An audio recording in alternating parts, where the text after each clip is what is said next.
નમસ્કાર મિત્રો, આપનું સ્વાગત છે અમારી ચેનલમાં। આજે આપણે વાત કરવા જઈએ છીએ હીટવેવ એટલે કે ભારે ગરમીથી કેવી રીતે બચવું। ગરમીના દિવસોમાં શરીરમાં પાણીની કમી થવાથી થાક લાગે છે, ચક્કર અને બીમારી થઈ શકે છે। એટલે સૌથી પહેલાં તરસ ન હોય તો પણ પાણી પીતા રહો। છાશ અને લીંબુ શરબત પણ ખૂબ ફાયદાકારક છે।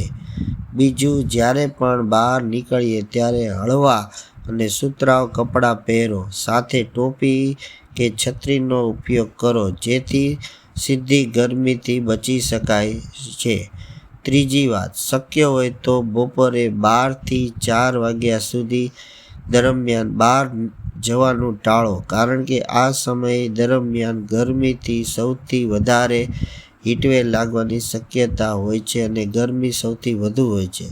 હવે વાત કરીએ શું ન કરવું જોઈએ। ચા, કોફી અને કોલ્ડ ડ્રિંક્સનું વધારે સેવન ટાળવું જોઈએ અને ક્યારેય ભૂખ્યા પેટે તડકામાં બહાર ન જવું। જો તમને ચક્કર, ઉલટી કે બેહોશી જેવી તકલીફ થાય તો તરત જ નજીકના દવાખાનામાં જવું જોઈએ। યાદ રાખો, સાવચેતી જ સુરક્ષા છે। જો તમને આ વિડીયો ગમ્યો હોય તો લાઈક કરો, શેર કરો અને ચેનલને સબસ્ક્રાઈબ કરો। ધન્યવાદ।